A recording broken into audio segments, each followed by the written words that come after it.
How's it going, YouTube? DM Tombstone Belts back here again with a brand new video, and obviously with a different camera angle instead of the traditional walking through the door skip.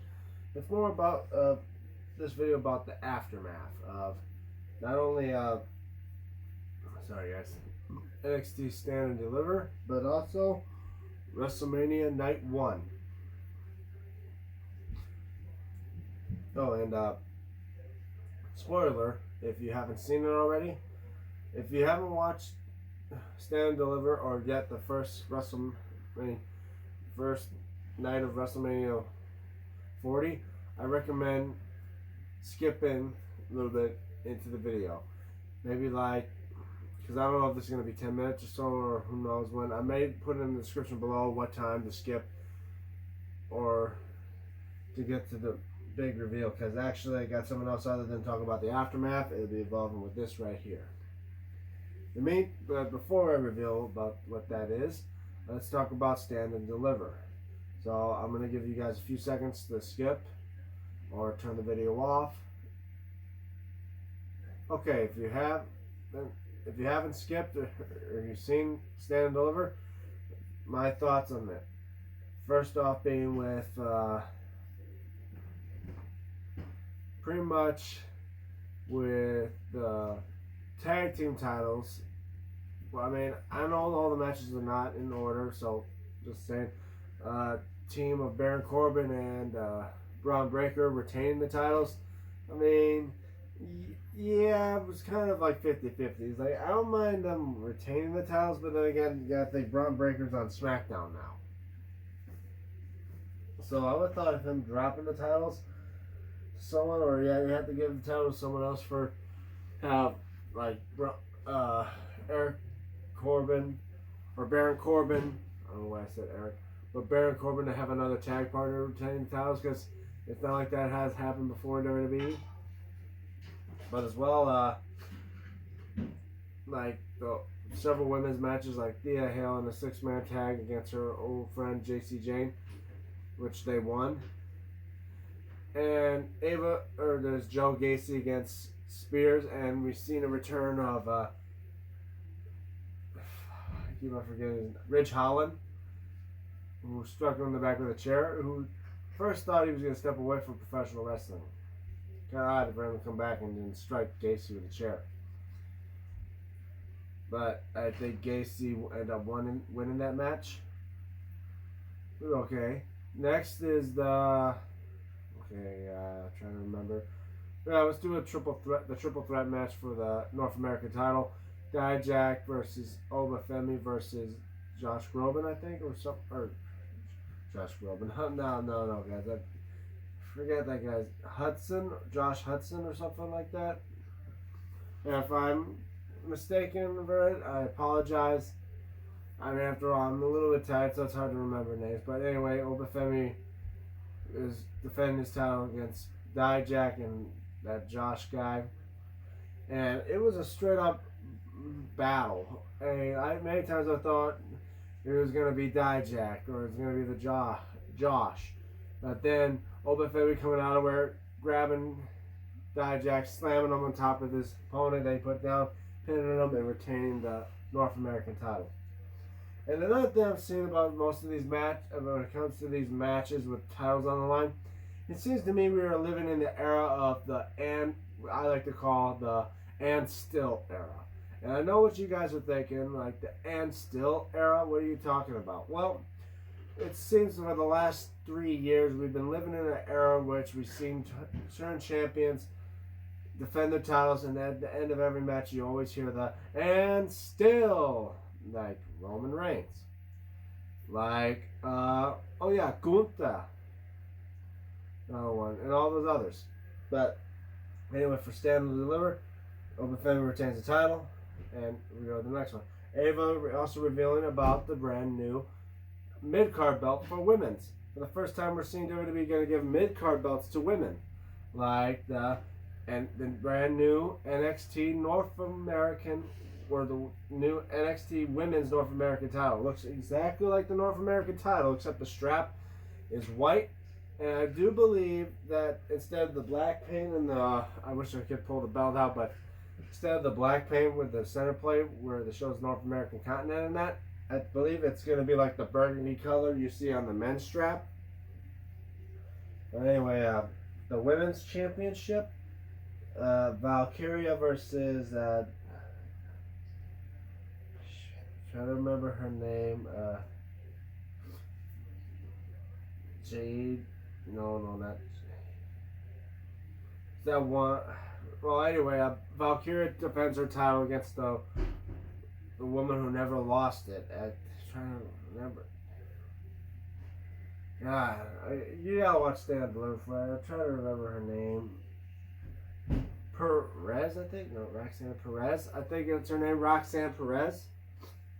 And it was gonna be close here and there until it was a submission match until it was involved with a submission to which Valkyria tapped out, making Roxanne Perez once again the NXT Women's Champion. Then there's other matches of Stand and Deliver.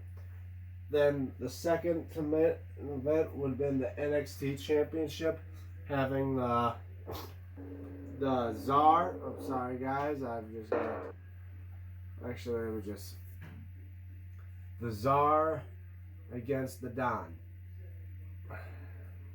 where we have Ilya Dragunov against Antonio D'Angelo, I think his name is. Tony D'Angelo. Oh yeah, Tony D'Angelo. And I gotta say, it was a bombing event. I'm surprised how close that was to be. That should have been like the main event. I mean, straight up, Ilya walking away. I mean, he walked away with several battle scars, I'll tell you that. A lot of people didn't expect him to win. After all, he had an injury on his hand. He couldn't do most of the moves with his hand because it was hurting him.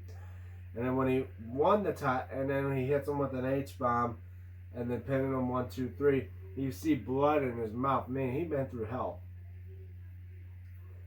And then the main event. Trick Williams versus Carmelo Hayes.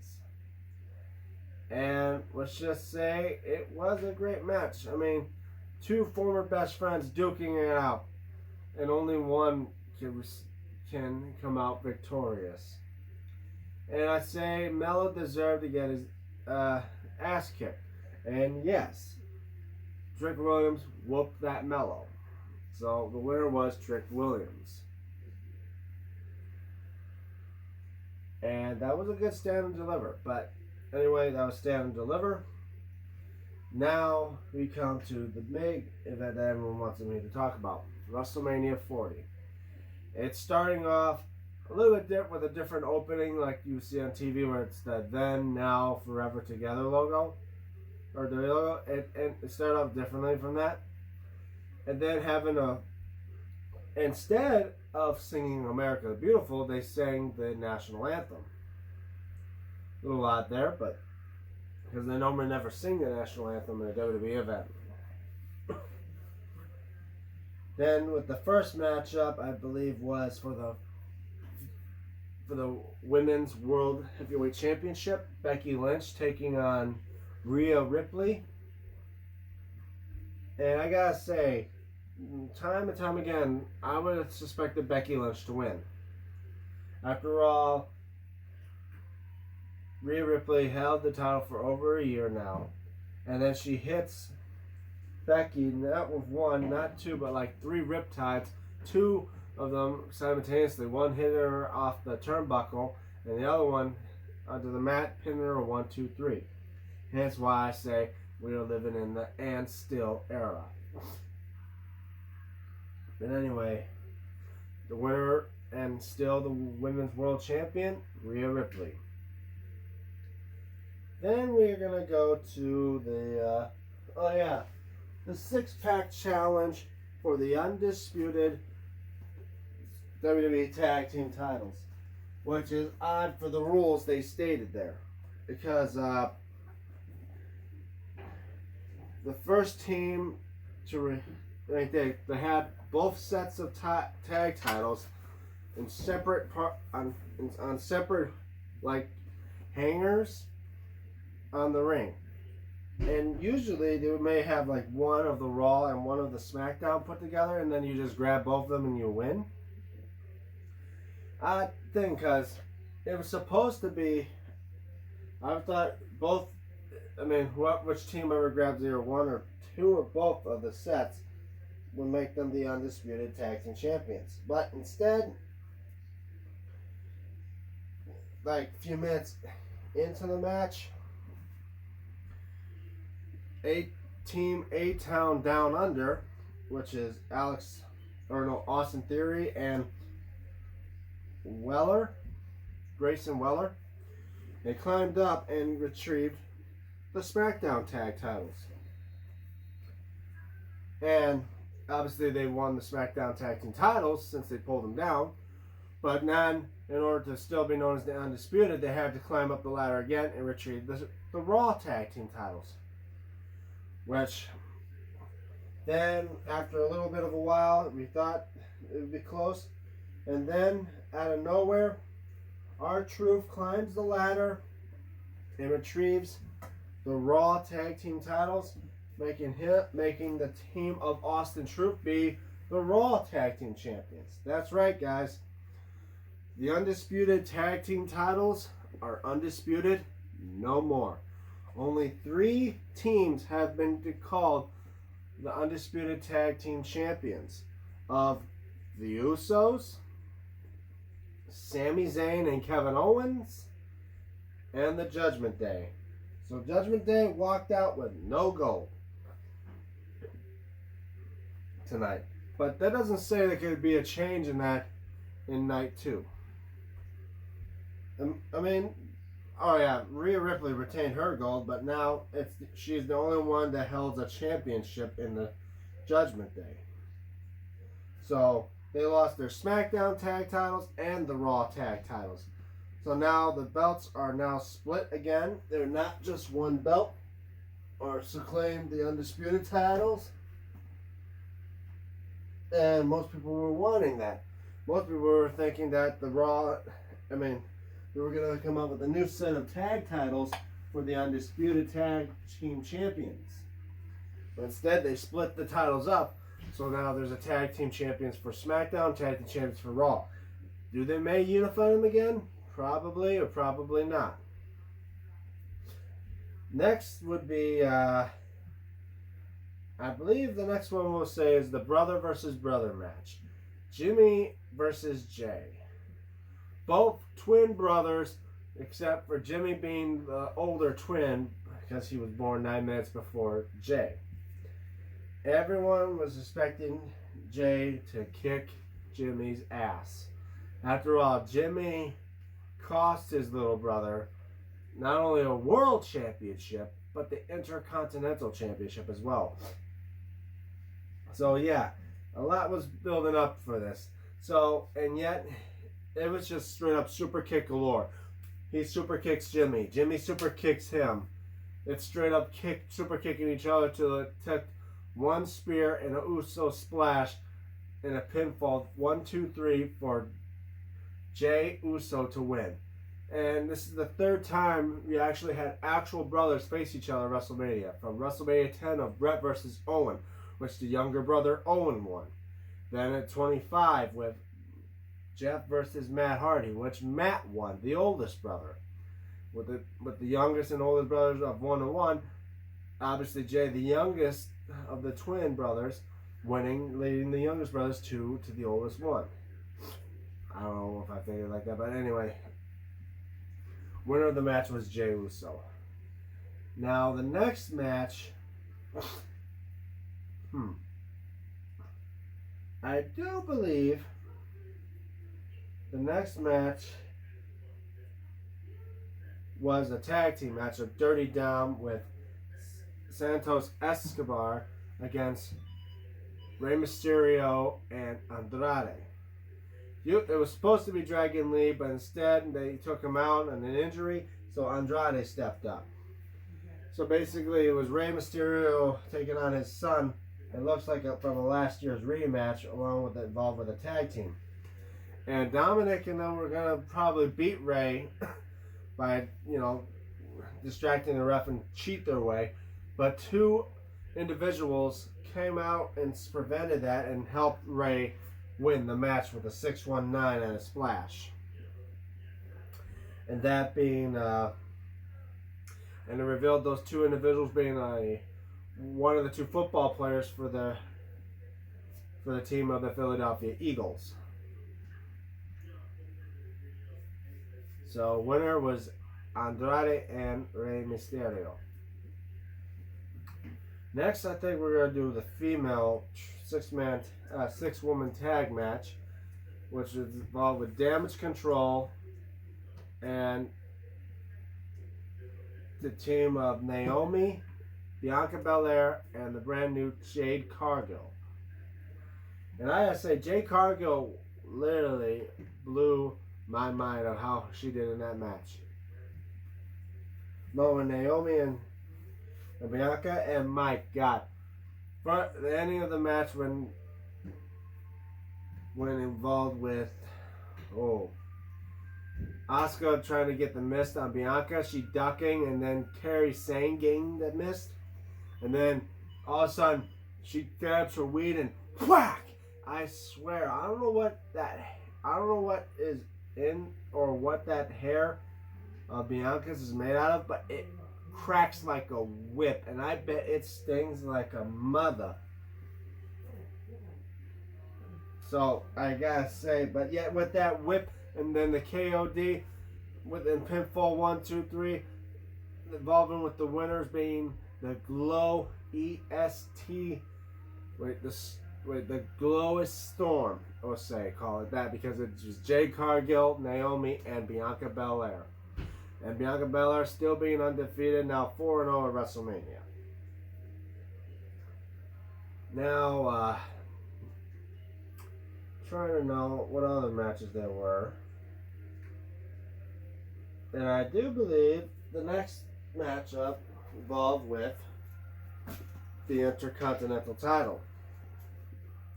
Gunther versus Sami Zayn. And of course, Gunther being the longest reigning Intercontinental Champion, tonight making his 666th day. Ooh, it's a pretty scary number there. But Sami was never suspected to win. I mean, especially when it comes to someone like Gunther. And just out of nowhere, shocking the world, hitting him with Bluma kick after Bluma kick, and actually give him a brain buster off the turnbuckle. I thought, wow, that had to hurt. And then it hits him with one more Bluma kick, pinfall 1, 2, 3, and Sami winning the Intercontinental Championship for the 4th time in his career, and he truly deserved it. So I say congratulations to Sami Zayn, the new Intercontinental Champion. Then we come to the main event. The World Heavyweight Champion, Seth frickin' Rollins, and the American Nightmare, Cody Rhodes, against the final boss, The Rock, and his cousin, the undisputed WWE Universal Champion, Roman Reigns. In which, if Roman and Rock lost, the Night 2's main event with Roman and Cody, there would be no bloodline whatsoever. But if Cody and Rollins lost, it would be bloodline rules, meaning anything goes. And pretty much that's what it was like the whole match right now. Because The Rock yelling at the ref saying, "You count, you're fired." Literally, he could have done everything he could have done. And I like the fact that there was not a lot of censorship, because he actually dropped several F-bombs there. Pulling out literally talking to Mama Rhodes, and Mama Rhodes cussing him out. And it was a straight up battle. And I'm surprised how these two are going to go at it. I mean, these four, literally, Seth Rollins, Cody Rhodes, and Roman got to go at it again at Night 2. Cody and Roman. But also, Seth Rollins had to defend his World Heavyweight title against Drew McIntyre tomorrow night. Which I would say, guys, Night 2 aftermath video is going to come tomorrow night. So stick tuned for that.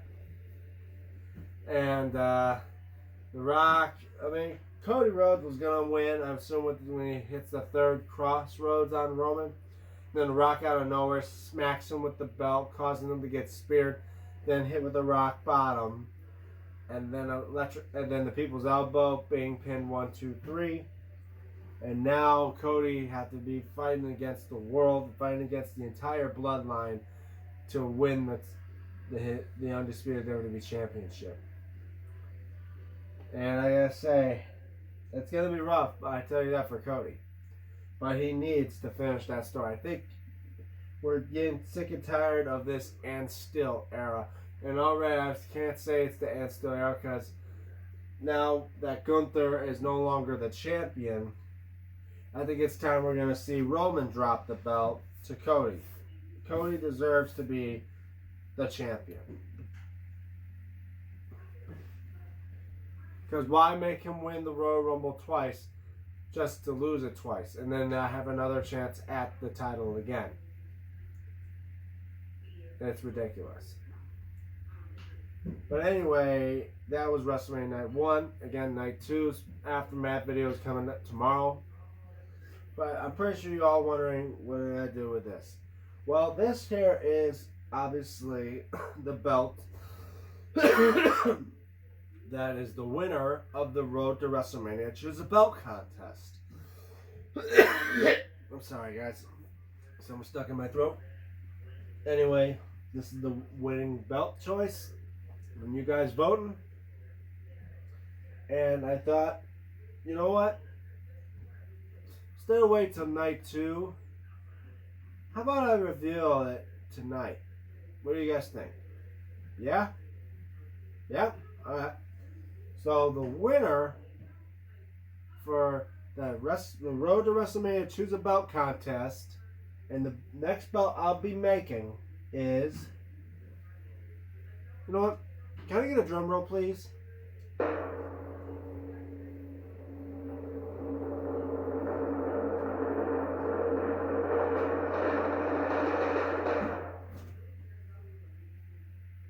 That's right. The Winged Eagle Championship. You guys wanted me to make a Winged Eagle, so this is the belt I'm going to be working on, guys. I mean, I've pretty much have done a Winged Eagle already with my hardcore title. But this time I'm going to do a Winged Eagle belt. And I don't know if it's going to be like this. I may think about trying to do a jewel-plated one, where it was like the WrestleMania 4 Winged Eagle, where some parts were gold were actually in silver, or chrome as they call it. Maybe this wasn't in chrome. Or even do a different color strap. I mean, I want to do some things a little different than others, you know. But I'm going to work on doing a Winged Eagle belt. And I still got measurements from making the hardcore belt. So I can actually make a somewhat Winged Eagle belt. So you guys can stay tuned for when I eventually make one of these. The Winged Eagle belt.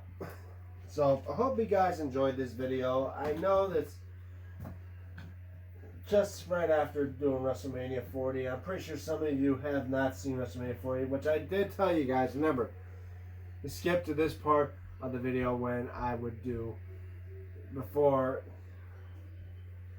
you watch WrestleMania 40 and all that other. So if you have, anyway, I want to say I'm going to end the video here. So thank you guys so much for watching.